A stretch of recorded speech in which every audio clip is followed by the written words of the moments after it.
endometriose é uma doença muito importante no exercício da especialidade de ginecologia, especialmente nos aspectos de reprodução humana. É uma doença de elevada incidência, de diagnóstico difícil.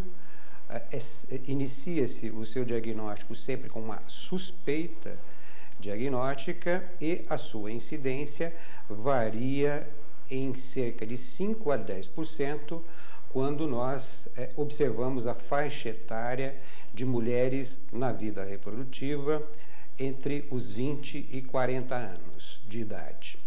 Quando nós selecionamos apenas as mulheres que têm comprometimento de fertilidade, vale dizer aquelas mulheres que compõem os casais com esterilidade conjugal, essa incidência se vê dramaticamente aumentada, podendo atingir cifras entre 30% e 50%. Vale lembrarmos algumas das características da endometriose.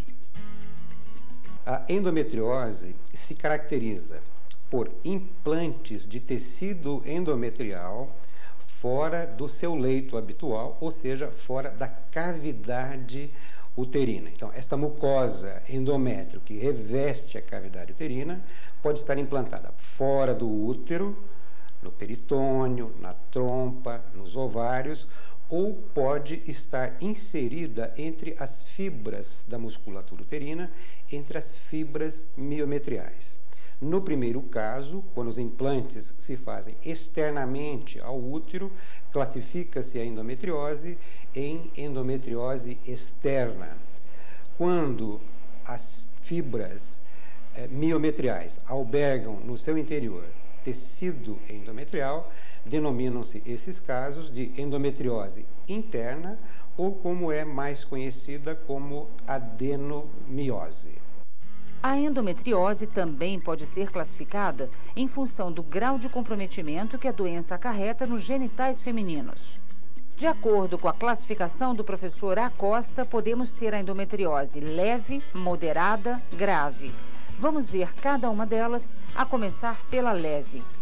A endometriose leve seria aquela em que os implantes endometrióticos estão na superfície dos órgãos, ou seja, na superfície do peritônio, na superfície do ovário, na superfície uterina, na superfície tubária, e se caracteriza fundamentalmente por sufusões hemorrágicas, por pontos pretos ou por áreas cicatriciais nestes órgãos.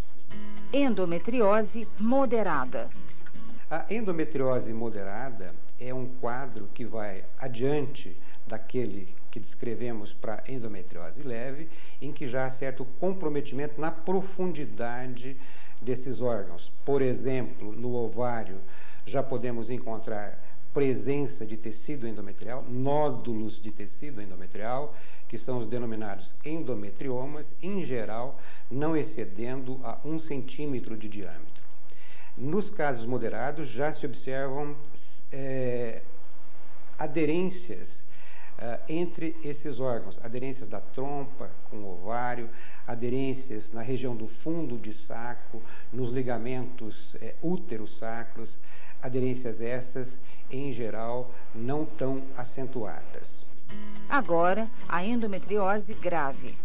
A endometriose grave, que seria o terceiro grau da classificação de Acosta, se caracteriza por um comprometimento muito importante dos órgãos acometidos pela endometriose. Em geral, as aderências são firmes, há comprometimento, aglutinação da trompa com os ovários, da trompa com o útero, das alças intestinais com trompa, ovários e útero, aderências muito fortes prendendo o útero à região sacral, a região do peritônio posterior, a região dos ligamentos dos ligamentos útero-sacros.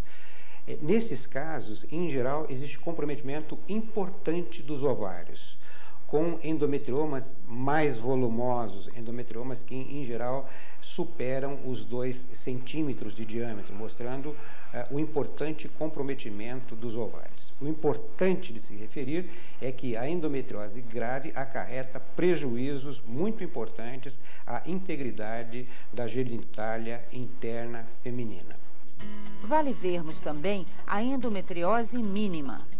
Uma outra modalidade de endometriose que atualmente muito se valoriza, especialmente em casos de infertilidade conjugal, sem outras causas identificáveis para explicar essa infertilidade, é a denominada endometriose mínima, em que praticamente inexiste um comprometimento importante de trompa, ovário, útero, peritônio, pélvico, mas que você tem a oportunidade, através do exame laparoscópico, feito por ocasião diagnóstica ou por qualquer intervenção que essa mulher possa ser submetida, e você identifica pequenos nódulos puntiformes, pequenos pontos na superfície do peritônio pélvico, de coloração avermelhada ou de coloração amarronzada, ou mesmo pequenos pontos brancos cicatriciais, mas que não existe um comprometimento importante nos genitais internos. Esses casos são denominados de endometriose mínima e, como referi, bastante valorizados pelos especialistas em reprodução humana naquelas mulheres que não têm causa determinada de esterilidade conjugal. O diagnóstico, quanto mais precoce, melhor. E no processo de investigação, vale destacarmos algumas observações quanto ao quadro clínico. O principal indicativo clínico para o diagnóstico da endometriose é a dor pélvica. Dor pélvica essa que pode ter características específicas a depender do grau de comprometimento da endometriose, a depender da intensidade da endometriose. É comum que a primeira manifestação de endometriose se faça através da dismenorreia. Não é incomum que encontremos quadros de dismenorreia em adolescentes ou mulheres jovens, que classifiquemos como dismenorreia primária, e que essas mulheres, ao longo de suas vidas, passam a responder muito mal ou a não oferecer resposta satisfatória com o tratamento convencional da dismenorreia primária, que é feita através dos anti-inflamatórios não esteroides. Ou seja, mulheres que têm um quadro de dismenorreia progressiva ao longo da vida, cuja intensidade vai se tornando maior à medida em que passam os anos, isto fortalece bastante o diagnóstico da endometriose. A suspeita clínica de endometriose, vale reforçar, deve ocorrer também naquelas pacientes portadoras de infertilidade conjugal. O exame físico que se faz, o exame ginecológico que se faz por ocasião das consultas ginecológicas, pode oferecer alguns subsídios em relação ao diagnóstico, à suspeita clínica de endometriose. Então, ao toque ginecológico, podemos encontrar dor na palpação do fundo de saco, na região dos ligamentos uterossacros, na mobilidade do colo uterino, na palpação da região anexial, dor essa mais ou menos importante, insisto, a depender da intensidade ou do grau de comprometimento que a endometriose produziu nos genitais internos da paciente acometida. 2 alertas merecem ser mencionados. Um deles diz respeito à dor. Gostaria, de outra parte, de enfatizar que existem também quadros de endometriose em que cursam silenciosamente, sem dor. Existem mulheres portadoras de endometriose e que podem não manifestar dor pélvica e cujo diagnóstico seria, nestas circunstâncias, feita ocasionalmente por ocasião de procedimentos que precisassem inventariar a cavidade pélvica ou em casos de pesquisa sistemática de mulheres que têm infertilidade conjugal e que estariam numa propedêutica voltada para a identificação de possíveis causas que explicassem o quadro de infertilidade. O outro alerta refere-se à avaliação da gravidade. Uma outra observação que me parece relevante é que nem sempre existe uma correspondência de gravidade do comprometimento endometrial com o quadro clínico. Existe, paradoxalmente, mulheres com um comprometimento maior dos genitais internos e com manifestações clínicas mais suaves, mais atenuadas. E também, do mesmo modo, situações em que o comprometimento pélvico não é tão acentuado e o quadro doloroso é importante. Habitualmente existe a correspondência que nós mencionamos de gravidade do comprometimento pélvico com intensidade de sintomatologia, mas vale lembrar que esta correspondência não é a regra para todos os casos. O processo de diagnóstico da endometriose contempla a utilização de método por imagem. O importante referir é que o diagnóstico clínico é sempre um diagnóstico de suspeita. Quais recursos subsidiários poderíamos empregar para fortalecer o diagnóstico de endometriose?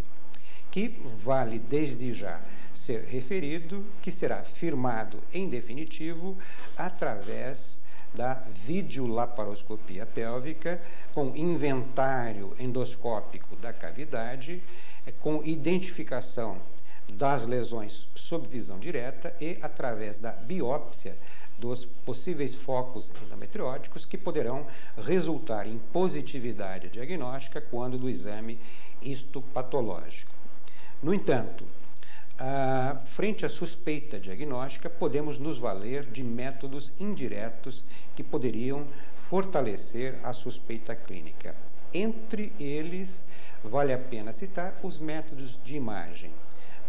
Mormente, a ultrassonografia pélvica ou a ultrassonografia transvaginal, que pode nos mostrar a posição do útero, eventualmente uma retroversão uterina fixa, eventual presença de alça intestinal fixa, sem mobilidade, presença de cistos endometrióticos ovarianos e aumento da ecorrefringência pélvica, todos esses dados indicativos em consonância com o quadro clínico da presença de endometriose. Há um momento adequado para a realização do procedimento de exame por imagem. Em relação aos exames de imagem, ultrassonografia, ressonância magnética, tomografia computadorizada e mesmo ao procedimento laparoscópico por videolaparoscopia para o diagnóstico de endometriose, é importante que esses recursos sejam alocados na primeira fase do ciclo, justamente com o propósito de se evitar o período ovulatório, onde a eventual presença do próprio folículo pré-ovulatório ou mesmo o folículo ovulatório roto possam confundir a imagem com a eventual presença de cisto endometriótico ou de endometrioma ovariano e quando essas imagens estão presentes na primeira fase do ciclo, obviamente não se devem à evolução de um folículo pré-ovulatório e sim à presença de endometriomas. Vale também esclarecer algumas das características referentes à relação de marcadores plasmáticos com quadros de endometriose. Existem vários marcadores que são propostos para esse fim. O mais conhecido deles e o que tem maior emprego clínico é o denominado CA-125. O CA-125 é um antígeno de superfície celômico não específico para diagnóstico de endometriose e que serve para outras indicações clínicas. Por exemplo, tumores epiteliais ovarianos podem ter aumento do CA-125. Por exemplo, um carcinoma seroso ovariano pode ter aumento dos níveis de CA-125 e na remoção desses tumores ou em cirurgias de citorredução para reduzir a massa tumoral, ocorre uma redução concomitante desses marcadores tumorais que nos dão ideia de prognóstico da evolução desses casos. Portanto, é importante que se registre de que o CA-125 não é específico para a endometriose, mas quando temos um quadro clínico respaldado por subsídios de imagem, o aumento dos níveis plasmáticos de CA-125 pode fortalecer a hipótese diagnóstica de endometriose. A utilização de marcador plasmático para monitorar a doença. Entendo, no entanto, que talvez a maior importância do CA-125 seja na monitoração dos resultados clínicos após tratamento cirúrgico ou após tratamento medicamentoso. Talvez a maior valia do CA-125 como marcador plasmático da endometriose não seja no seu rastreio diagnóstico, e sim no monitoramento da doença uma vez diagnosticada frente ao tratamento que se propôs. Vamos agora acompanhar alguns detalhes sobre a laparoscopia. Frente à suspeita diagnóstica de endometriose, está formalmente indicado a investigação através da videolaparoscopia, que vai então fazer o diagnóstico e, eventualmente, neste mesmo ato, aproveitar para procedimentos terapêuticos. Existem várias imagens que são denunciativas da presença de endometriose. Nós vamos ilustrar a seguir com a presença de algumas dessas imagens e, eventualmente, nesta oportunidade, o laparoscopista pode aproveitar o mesmo ato para já fazer o tratamento destas lesões. Imagem 1. Nesta imagem laparoscópica, podemos observar intensa hiperemia comprometendo a superfície do ovário com pontos marrons escuros acometendo a superfície desses órgãos, indicando a presença de endometriose. Imagem 2. Nesta imagem, observa-se o ovário isolado com a presença de pequena sufusão hemorrágica em sua superfície, com nódulos azulados, também indicativos de endometriose superficial ou levemente invasiva do parênquima do ovário. Imagem 3.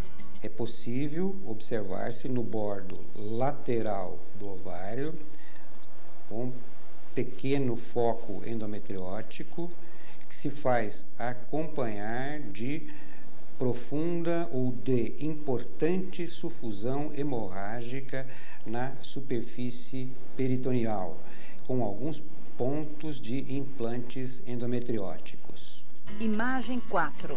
A presença de endometriomas, quando do exame laparoscópico, pode nortear o tratamento cirúrgico. Observamos aqui a presença de um endometrioma de volume grande, de coloração azulada, comprometendo este ovário. Imagem 5. Do mesmo modo, neste outro foco, temos agora um grande endometrioma comprometendo o ovário esquerdo.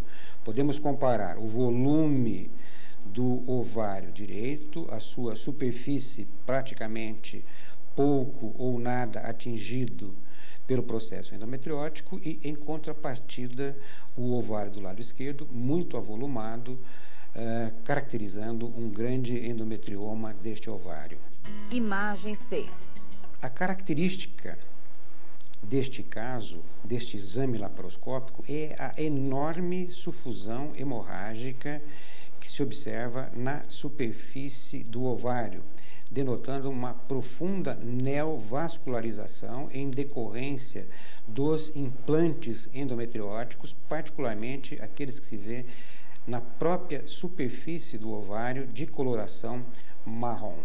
O tratamento da endometriose, além da abordagem clínica, pode ser cirúrgico, que pode ser classificado como conservador ou radical.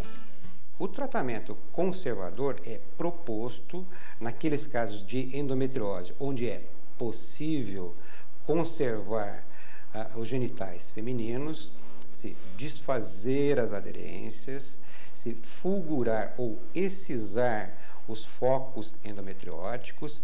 Vale lembrar que endometriomas ovarianos maiores do que 1 centímetro são irresponsivos a tratamento medicamentoso, tem indicação cirúrgica formal, não adianta fazer tratamento medicamentoso, o resultado é praticamente nulo nesses grandes endometriomas do ovário. Algumas circunstâncias de endometriose valem a pena ser particularizadas. Por exemplo, se nós temos grave comprometimento endometriótico de um dos anexos uterinos, ovário ou trompas, enquanto que o outro anexo contralateral se encontra em muito melhores condições, nos parece mais razoável, mais adequado, com melhores perspectivas de resposta a eventuais tratamentos para fertilidade futura, que se sacrifique o ovário ou a trompa que está muito comprometida e que se restaure a trompa e o ovário contralateral. As experiências têm demonstrado que nesses casos o resultado é melhor do que tentar restaurar também o ovário e trompa gravemente comprometida pelo processo endometriótico. Vale aproveitar e esclarecer sobre os índices referentes à taxa de fertilidade pós-tratamento cirúrgico conservador. O resultado do tratamento conservador, no que diz respeito às taxas de fertilidade futura, dependem, obviamente, do grau de comprometimento da endometriose. Em casos de endometriose leve a moderada, com boa restauração cirúrgica da integridade dos genitais internos, se consegue cifras muito boas de gravidezes nesses casais. As cifras podem atingir a casa de 50% a 60% após o procedimento conservador. Nos casos de endometriose grave, com importante comprometimento dos genitais internos, essas cifras são bem menores, na casa de 20% a 25%. Já o tratamento cirúrgico radical é indicado particularmente naquelas mulheres com grave comprometimento, com destruição da estrutura anatômica de genitais internos e portadoras de dor pélvica clinicamente intratável. A cirurgia proposta nessas mulheres é uma cirurgia de histerectomia e anexectomia, ou seja, salpingectomia e oforectomia bilateral. Quando essas mulheres são ainda muito jovens, na faixa dos seus 30 a 40 anos, existe controvérsia quanto à manutenção de um dos ovários em que se conseguiu limpar todos os focos endometrióticos da cavidade pélvica e mesmo desse ovário, porque a recidiva de endometriose é muito frequente no ovário que se preservou durante a cirurgia. Então, precisariam haver condições muito especiais para que se pudesse preservar um dos ovários em situação de tratamento cirúrgico radical. Agora, vamos ver algumas considerações sobre o tratamento medicamentoso da endometriose. O tratamento medicamentoso da endometriose tem como racionalidade básica a supressão de função ovariana. Empregam-se fármacos cuja proposta básica é suprimir os níveis de estrogênio endógeno produzido pelo ovário para privar o foco endometriótico da estimulação que é dependente desses níveis estrogênicos. Para tanto, podem ser empregados os anticoncepcionais hormonais orais, os progestogênios isolados, particularmente a medroxiprogesterona na sua forma oral ou na sua forma de depósito, a depomedroxiprogesterona. Pode ser usado o danazol, a gestrinona e os análogos do GnRH. Vale também fazer um registro sobre o tratamento de supressão ovariana feito farmacologicamente no procedimento pós-operatório. Terminada a cirurgia, feita a cirurgia conservadora, discute-se da conveniência ou não do tratamento medicamentoso de supressão ovariana. Eu sou partidário de que esse tratamento seja feito por período de 3 a 6 meses, fim dos quais, então, a mulher estaria liberada para engravidar. Existem correntes contrárias a essa posição, pelo simples fato de que os melhores resultados em termos de gravidez acontecem no primeiro ano pós-operatório. Por essa razão, alguns autores entendem que a mulher deva ser liberada para a gravidez tão logo tenha terminado o tratamento cirúrgico. Importante também reforçar como lembrete, o tratamento da dor também deve ser alvo. Gostaria também de lembrar a importância do tratamento de analgesia coadjuvante nesses casos de endometriose. Tem lugar para tratamento da endometriose também os anti-inflamatórios não hormonais, que pode propiciar alívio da dor e diminuição do processo inflamatório que a endometriose acarreta em cada um dos seus focos endometrióticos. Diagnóstico precoce, tratamento global adequado, uma meta a ser alcançada.